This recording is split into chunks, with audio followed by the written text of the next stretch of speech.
it's almost Q4, Black Friday, Cyber Monday is coming up. So when are we going to create offers? When is the deadline for, the Black Friday, Cyber Monday landing pages? When do we need to have the Black Friday, Cyber Monday specific sale ads inside of our account? How are we going to make sure that everything runs buttery smooth? So what types of automation are we going to use? Automatic rules, scripts, etc., etc. GM everybody, welcome back to the PPC Mastery Podcast. Today we have a really nice topic, and it is how to prioritize work throughout your week, or specifically optimizations. So let's just dive in, man, because you're working on something really cool, optimization checklist. Like, maybe just briefly introduce like that. What are you building right now? I think it's because it's going to be really, really cool. It's going to be epic. At least that's what we think.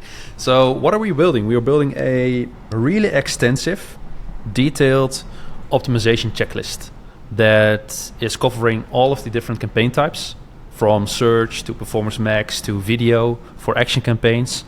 It is telling you what things to monitor, what checks to perform, but also what kind of optimizations you can do or should do, or at least take a look at.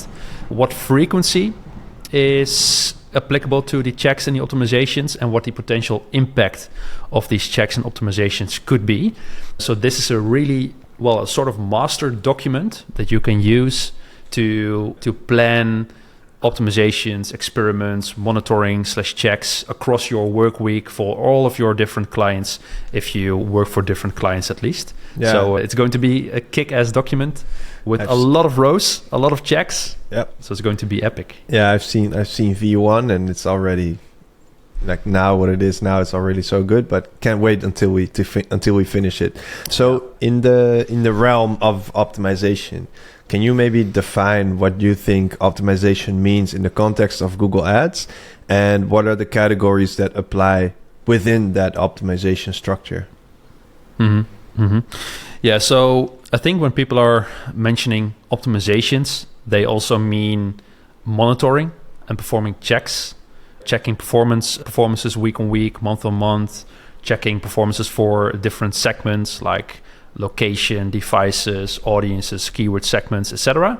It is not solely just optimizations. It's also checks, monitoring, and experimentation as well. And I think all of that is part of the category optimization when we talk about optimization. So basically we have three overarching optimization categories. At least that's how I view it and how I look at things. Number one, those are the regular monitoring checks and regular optimizations. So these are the things that come back every single week, every single 2 weeks, every single month, and every single quarter. So the regular stuff like adding keywords, going through your search term report, excluding negatives, optimizing your ads assets, experimenting with, optimizing your campaign structure. So these are all your regular optimization checks. Then we have number two, and these are your one-off high-impact improvements, or potentially high-impact improvements. And these are often the bigger one-off tasks, like implementing specific advanced conversion tracking features that you haven't implemented before, but are on your to-do list, on your backlog. So that's number two. And then number three, we have the experiments.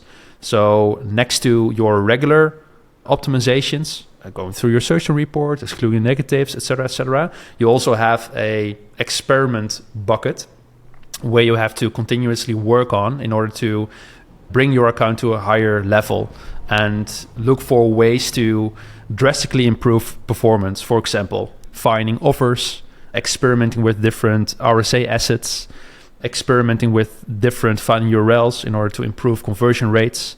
So these are not regular optimizations. These are always different, and they should be prioritized differently. So that's the core overarching view.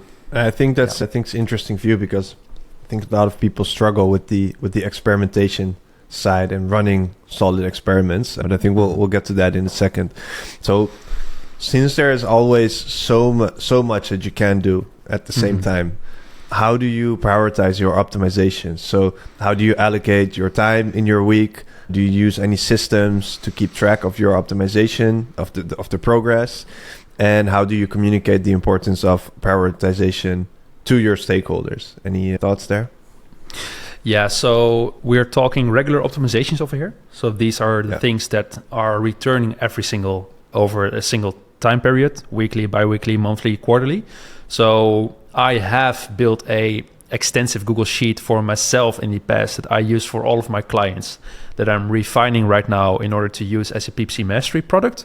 But I keep track of all of my regular optimizations inside of basically a big Google Sheet that is tailored towards every single client.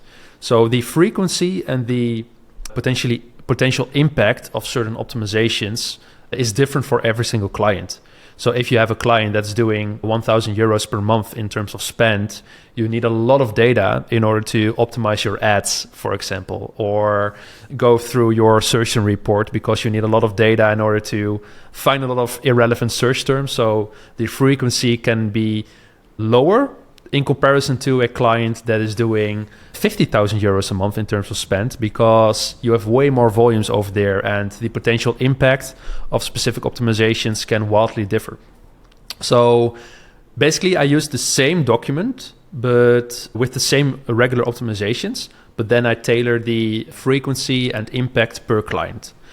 I keep track of the optimization date inside of that document as well. So it's easy for me to see when the last time was that I performed a certain optimization. So I can look back in the document to see, hey, this is something I did 2 months ago. I need to perform this check or this optimization every quarter. So next month I have to prioritize this over a specific other optimization inside of the checklist. Yeah. So that's how I keep track of the regular optimizations. Then we have the other two categories as well. So we have... Can I just quickly ask? Yeah, so sure. About that, you add the date to the sheet. That's really solid. Yep. Do you usually work from that spreadsheet, or do you also use a project management tool like a Notion, Trello, Asana, etc.? For the regular optimizations and checks, I use the Google Sheet. I've tried experimenting with a project management tool like Asana for this in the past, but since there are so many checks and so many optimizations per campaign type, per subcategory, like ads, assets, campaign structure, keywords, search terms, it is becoming wildly unmanageable, messy, unmanageable if you try to put this in a project management tool, and if you try to add due dates to all of the tasks, it just becomes a mess, because sometimes you need to shift and prioritize some optimizations over others as well. And it is really hard to keep track of all of these separate tasks if you manage more than one client. If you have just one account, I think it is good for your overview to use a project management tool for this. But if you manage multiple clients and you were to incorporate all of these single optimizations, which are more than 200, I think easily more than 300, then you're going to have a hard time. Yeah. And in one of the previous episodes, you said something that Dickie Bush often says about the project management tools, right? Can you repeat that? Yeah. So if a lot of times project management tools can be a distraction of actually doing the work, because people try to build the perfect productivity system, and I tried to do that in the past as well. But then in the end, I was spending more time in the tool like Asana or Notion than actually doing the task. So you need to think to yourself, like, if you have a good productivity system and it works for you, then by all means. But if you are trying to keep it perfect, then you're probably just distracting yourself and running away from the task that is actually important. So if that's the case, and that's so true for keep this it simple. A specific part. So for regular optimizations and checks, I do not use a project management tool for exactly that reason. But for the other regions, experimentation and one-off high impact improvements, I do use a project management tool. I do use Notion for that specific part. Okay, cool. So when it comes to the experiments, which is the second part of it, How do you prioritize those? Because in the masterclass, we also have a lot of experiments that we showed. That was everybody's favorite workshop all the time, during every masterclass. But how do you prioritize your experiments, and how much time do you allocate to those versus the regular optimizations?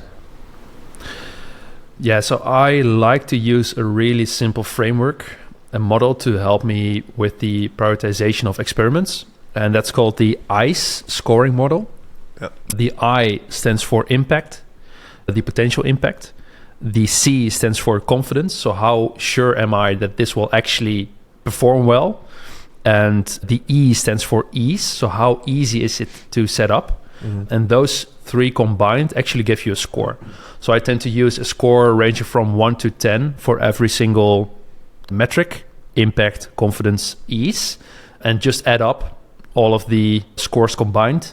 And I just start with the experiment that has the highest score, because something that you think has a great impact, that you're really confident about, and that is really easy to set up, well, those are the experiments you need to start off with, right? Yeah. If you have a experiment idea that has a potential high impact, a high confidence rate, but is really difficult to set up, then you have to deprioritize that over the ones that are really easy to set up.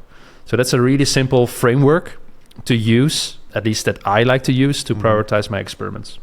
Yeah. So I basically have one big bucket of all of my experiments ideas per client. I add them inside of just one big experiment backlog, and then use this prioritization model in order to prioritize where to begin with. And when it comes to the time allocation, how much time do you spend between the experiments versus the regular optimizations?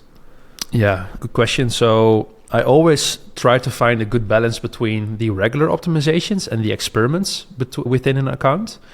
Generally, I try to allocate as much as time needed within the available hours per client for regular optimizations and checks. So I do not want to skip all of the important regular work, and all of the time that is left, I try to allocate towards one-off high impact improvements or experiments. And generally, I think gut feeling wise, I spend 70% of my time towards regular optimizations and 30%, maybe up to 40% towards one-off improvements and experiments. And that's how I try to allocate my time per client. But it differs per client, because some accounts are really mature and all of the regular optimizations have already been performed in the past. So I have one client that is with me for 7 years already. And if I check the search term report, the search terms are so relevant and they're converting so good that I almost do not have any work to do checking the STRs, but also doing n-gram exclusions, for example. So for that client, I have way more time allocated towards the experiment side of things, because that's the way to grow that specific account. Yeah. So it differs. Yeah, that sounds like a logical way to go about your account as well. Like the foundation in that account, as you said specifically, is really solid. So then it makes sense to spend a lot of time experimenting. And do you have some examples of the types of experiments that you like to run? Yeah, sure. There are multiple high-level categories where you can experiment in, and within every single category you have multiple experiments that you can run, obviously. So when we take a look at the high-level experimentations, then you can think about experimenting with your ads. That could be your responsive search ads, dynamic search ads, responsive display ads, HTML5 ads, video ads. And inside of all of those ad types, you can experiment with different items or different assets, how you would like to call them. So you can swap out certain headlines, description lines, test with certain images, test with different videos, test with not kind of auto-generated videos, but the ones you create inside of the Creative Studio versus the ones you have from your client.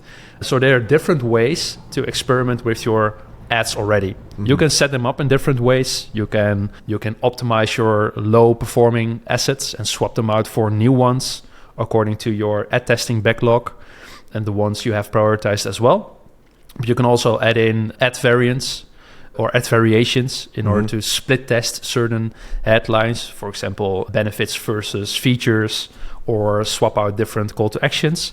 So there are already multiple ways you can test within the asset category only, or ads and asset category. Yeah. Then you have find URLs. So I really like to test with finding URLs for my lead gen clients. It's something that I try to control. It's something that I like to pull away from my client and pull towards myself. So I'm responsible for the whole customer journey, so to say. So I want to be in control of the ads people see, the search terms my ads are being shown for, the targets that I have set, the bidding strategies that I use, but also the URLs that people are being redirected to, and what offer is being pushed towards those potential clients. And I really like to split test and optimize my landing pages right now, which is really cool to do for lead gen clients specifically, because it isn't really complicated to set up relevant landing pages. It is more complicated for e-com businesses because you have all of these products, right, and bundles, and well, it has to make sense inside of the e-commerce navigation, so to say. But for services, SaaS companies, this is way easier to do, and that's why I like this vertical, because I can influence the whole before the click all the way to the potential conversion. Good point. And those are really, really, really high impact optimizations or experiments, so to say. So it's something that I try to allocate more of my time towards right now, because if you were to improve your conversion rates by 25%, that's a lot. So that's a lot.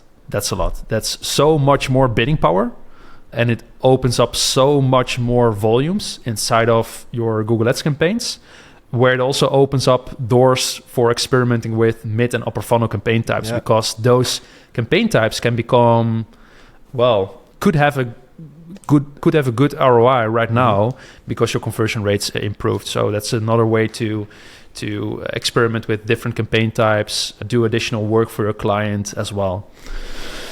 Yeah, then we have some other categories as well. Think about campaign and ad group structures, testing with different bidding strategies and or targets, audiences, keywords, testing with offers on your landing pages. So these are some high-level categories that I like to experiment with. Yeah. And there's an endless list of things you can try to experiment with. So there's always something to do. Yeah, and that's going to be the checklist. Yeah, that's going to be the checklist. That's going to be the endless list. But I like how you emphasize the landing page optimization, or CRO, whatever you want to call it. It is probably part of CRO, but it is so crucial.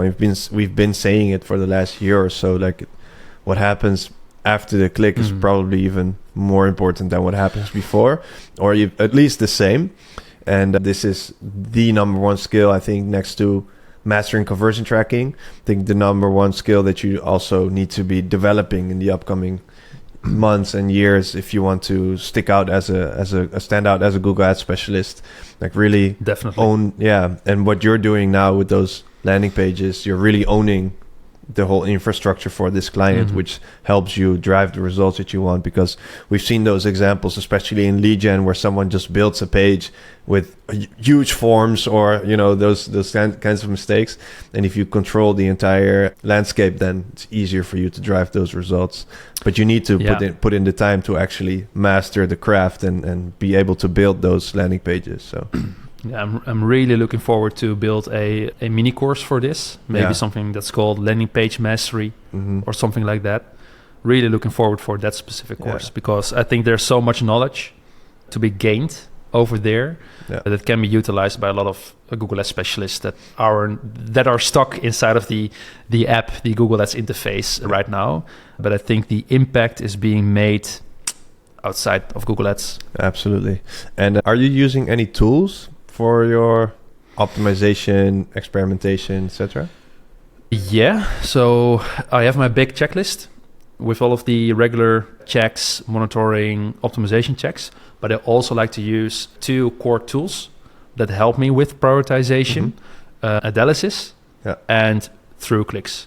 Those are the two that are, I think, complementary to each other. Yeah. So they have different checks, different categories. They prioritize things differently.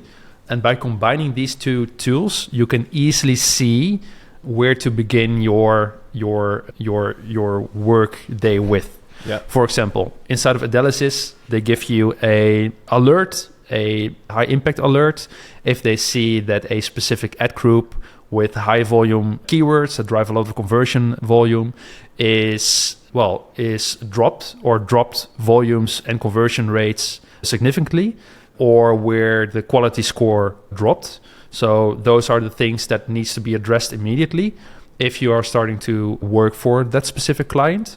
And you can combine these kinds of alerts or suggestions with your own master checklist, so to say. So that's what I like to do. Yeah. Yeah. Cool. So what I dislike and what I try to prevent as much as possible is to do all of the manual analytics and segmenting myself inside of my account, because the tools like Analysis and TrueClicks can do that way faster and way better than you. So they just tell you, hey, Bob, if you're going to work on this account, these are the problem areas that needs to be addressed right now. So you do not have to find out yourself after an hour of segmenting out your weekly performances on ad group level, keyword level, whatever. Yeah. Yeah. And since there's, not everything always goes as planned with experimentation, with optimization, is there any example that you can share from something that didn't go according to plan, and what did you do to change that, to pivot? I think a recent example was within an e-com account that I had, where we tried to transition from a revenue-based ROAS bidding strategy to a profit-based ROAS strategy. Yeah. So essentially from ROAS to POAS, if you would like to call it that way. Yeah. And it completely backfired. Uh-oh. So during the transition phase, we saw our volumes drop dramatically. And we tried to do our best to ramp up the volumes right after the transition. But we really couldn't get the volumes on target anymore, at least on the targets that we were running prior to the transition. So after 2 weeks, we decided to revert back to the revenue-based strategy, and we decided to use the profit on ad spend metrics as a secondary conversion, just for insights to decide what kind of ROAS target would be applicable for certain categories and certain campaigns. So that completely backfired, unfortunately. Yeah. So I've had 4 transitions in the past, and from the other 3 transitions, it worked like a charm. And of course, we had like a dip when we transitioned from ROAS to POAS, but then everything went back to normal and we got traction again. But for this specific case, it backfired, and the client became a little bit anxious, like, is this going in the right direction or not? Should we revert? I'm missing a lot of revenue. So I agreed with him, and I said, well, let's go back. There you see that it doesn't always go according to the books. So that's when you need to know what to do when shit hits the fan. Sometimes it's just as simple as just reverting the stuff you did. Yeah. And how do you align your Google Ads optimizations with your broader marketing or business objectives, or of your clients, and of course? So I try to find a good balance between in-app optimizations, because in the end of the day, we are all Google Ads specialists. So that's where we're good at. But if I sense that my job is almost done inside of the app, so inside of Google Ads, and the optimizations and the experiments left aren't really impactful anymore, that's when I try to transition towards the more broader optimization. And that's when I try to incorporate a lot of landing page testing, a lot of CRO ideas, a lot of ad testing ideas, even crafting better offers for my clients. So that's when I try to transition away from, well, the simple stuff, or at least it's simple for us now, but the general optimization checks that you tend to do as a Google Ads specialist. Yeah. And that's something that you have to do from your gut feeling, I think. Mm-hmm. So sometimes you feel, starting off with an account, that everything is running streamlined, like a well-oiled machine. And if you have 2 or 3 secular months with the same feeling, you really have to start thinking about incorporating broader optimizations that are outside of Google Ads. Otherwise, people will start to question your added value as well.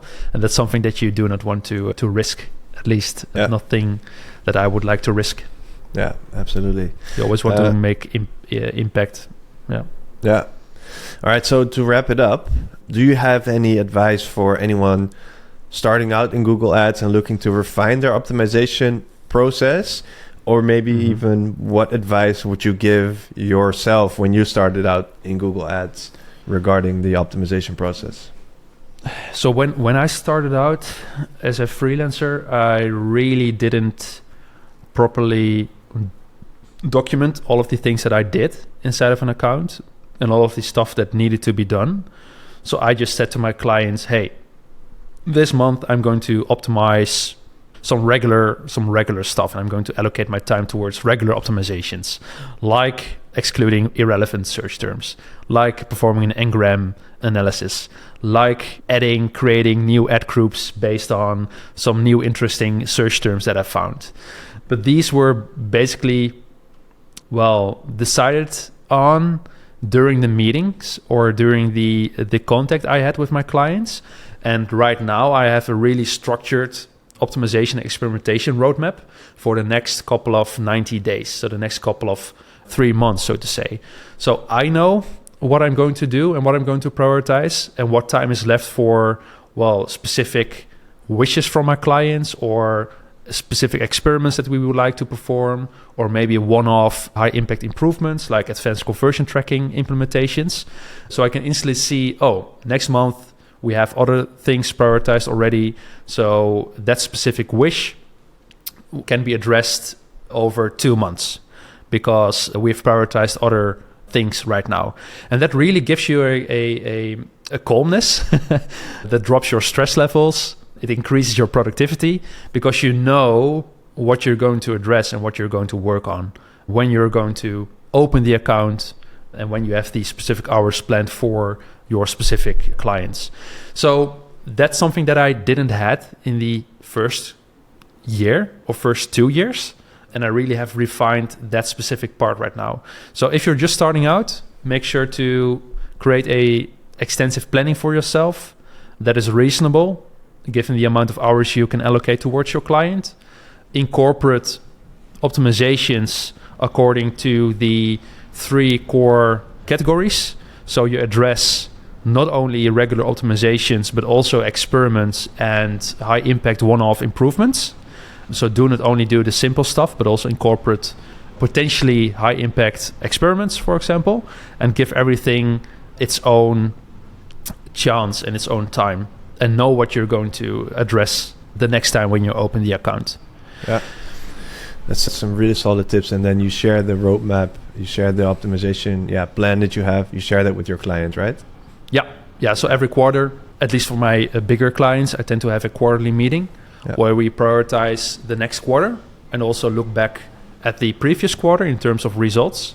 We take a look at the specific campaign types, specific categories, services that we ran ads for, what worked, what didn't work, what needs attention, where do we see big drops because of maybe external factors, how can we prepare for those kinds of things in the next quarter, what's coming up. So it's almost Q4, Black Friday, Cyber Monday is coming up. So when are we going to create offers? When is the deadline for the Black Friday, Cyber Monday landing pages? When do we need to have the Black Friday, Cyber Monday specific sale ads inside of our account? How are we going to make sure that everything runs buttery smooth? So what types of automation are we going to use? Automatic rules, scripts, etc., etc.